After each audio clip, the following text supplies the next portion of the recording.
இயற்கையை மனிதன் எவ்வளவுதான் அழிச்சாலும் அதிலிருந்து இயற்கையானது பல மடங்கு சக்தியோட மீண்டு வரும் அப்படிங்கிறதுக்கு உதாரணமாக ஒரு செய்தி வெளியாகி இருக்கு.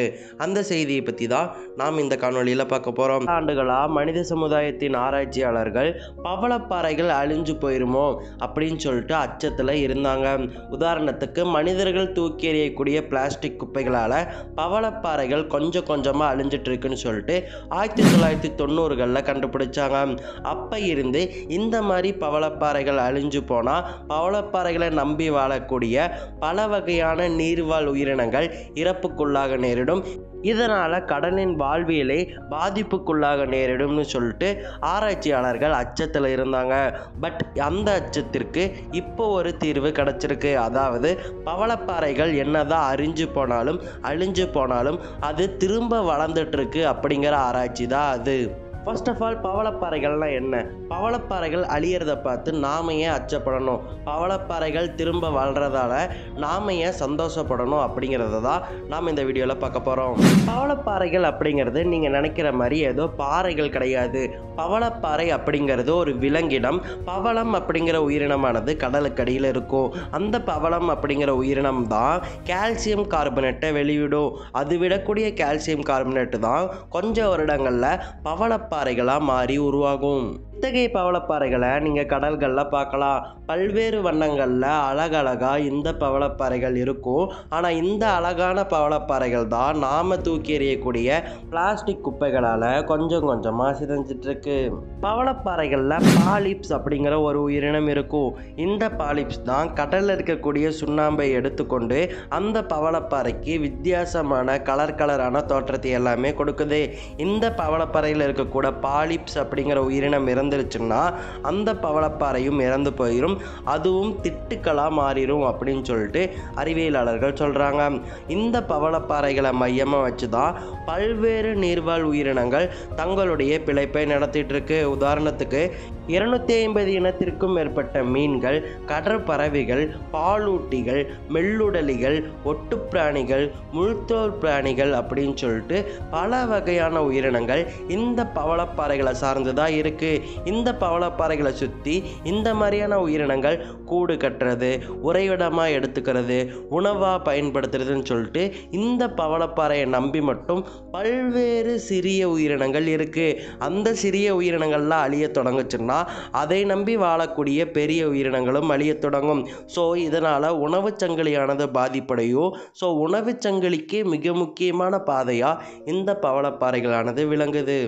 நிலத்தில் எப்படி மரங்கள் இருக்கோ அதே மாதிரி தான் கடலுக்கு பவளப்பாறைகளும். வளிமண்டலத்தில் இருக்கக்கூடிய கரியமில வாயு அளவை குறைத்து சுற்றுப்புற சூழலை மேம்படுத்தும் வேலையை இந்த பவளப்பாறைகள் செய்யுது. அதோட கடல் நீரில் இருக்கக்கூடிய உப்பின் அளவை பெருமளவு குறைத்து கடல் நீரை தூய்மைப்படுத்தும் வேலையையும் இந்த பவளப்பாறைகள் செய்யுது. அதோட கடலில் மிதக்கக்கூடிய பொருட்களை வடிகட்டி கடல் நீரை தெளிவும் ஆக்குது இந்த பவளப்பாறைகள். உணவுச் சங்கிலியில் நைட்ரஜன் உள்ளிட்ட ஊட்டச்சத்துக்களையும் இந்த பவளப்பாறைகள் தான் வழங்குது. கடல்வாழ் உயிரினங்களுக்கு மட்டும் கிடையாது, மனிதர்களுக்கும் மிகப்பெரிய பெரும் உதவியை இந்த பவளப்பாறைகள் பண்ணுது.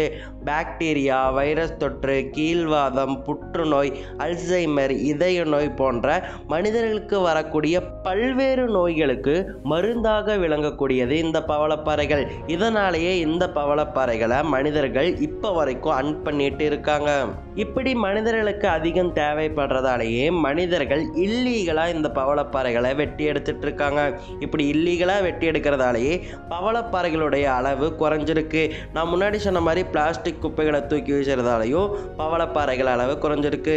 ஸோ முழுக்க மனிதர்களுடைய தாக்கத்தால் இந்த பவளப்பாறைகள் கொஞ்சம் கொஞ்சமாக கடந்த 20 வருடங்களாக அழிஞ்சிக்கிட்டு இருந்துச்சு. இதனால் அச்சமான ஆராய்ச்சியாளர்கள் என்ன பண்ணாங்கன்னா செயற்கை பவளப்பாறைகளை உருவாக்கணும்னு சொல்லிட்டு அழிஞ்சு போன பவளப்பாறைகள் இருந்த இடத்துல செயற்கை பவளப்பாறைகளை உருவாக்கி வச்சுருந்தாங்க. இப்போ ஒரு புது ஆராய்ச்சி மூலமாக செயற்கை பவளப்பாறைகளை உருவாக்க தேவையில்லை அப்படிங்கிற மகிழ்ச்சியை ஆராய்ச்சியாளர்கள் அடைஞ்சிருக்காங்க. அதுதான் அழிஞ்ச பவளப்பாறைகளும் திரும்ப மீளுருவாக்கமாகும் அப்படிங்கிற ஆராய்ச்சி. இந்தோனேசியாவின் கிழக்கு சுலாவேசியா பகுதியில் அதிகளவான பவளப்பாறைகள் இருக்குது அப்படின்னு சொல்லிட்டு ஆராய்ச்சியாளர்கள் சொல்கிறாங்க.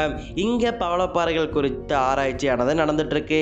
இங்கே தான் இந்தோனேசியாவின் ஆராய்ச்சியாளர்களும் இங்கிலாந்தின் ஆராய்ச்சியாளர்களும் இணைந்து Mars coral reef restoration program அப்படிங்கிற ஒரு ஆராய்ச்சியை நடத்திட்டு இருக்காங்க.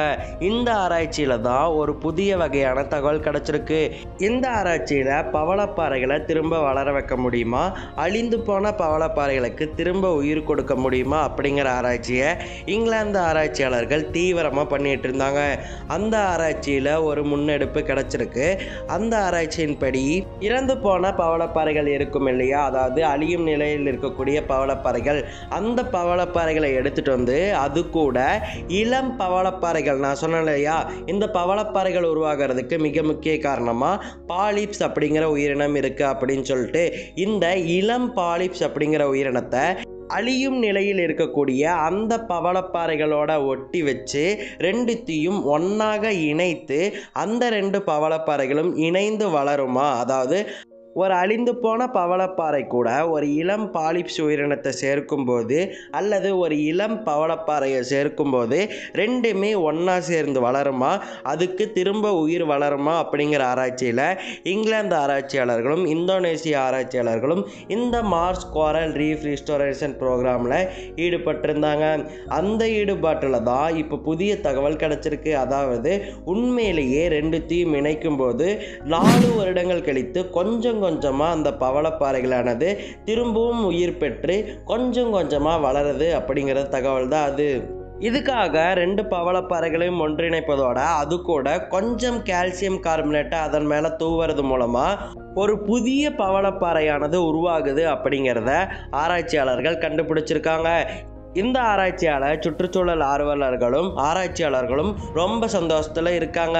ஏன்னா பவளப்பாறைகள் அப்படிங்கிறது நிறைய உயிரினங்களுக்கு வாழ்விடமாகவும் மனிதர்களின் பல நோய்களுக்கு மருந்தாகவும் திகழ்து. நான் முன்னாடியே சொல்லியிருந்தேன் இல்லையா, இந்த ஆராய்ச்சி மட்டும் சக்ஸஸ் ஆச்சுன்னா இந்த மாதிரி அழியக்கூடிய பவளப்பாறைகளுக்கும் திரும்ப உயிர் கொடுத்து நிறைய பவளப்பாறைகளை உருவாக்கி கடலுக்கு கொஞ்சமாகவும் மனிதர்களுக்கு கொஞ்சமாகவும் வச்சுக்கலாம். இதனால் பவளப்பாறைகளின் அழிவானது தடுக்கப்படும் அப்படின்னு சொல்லிட்டு ஆராய்ச்சியாளர்கள் நம்புகிறாங்க.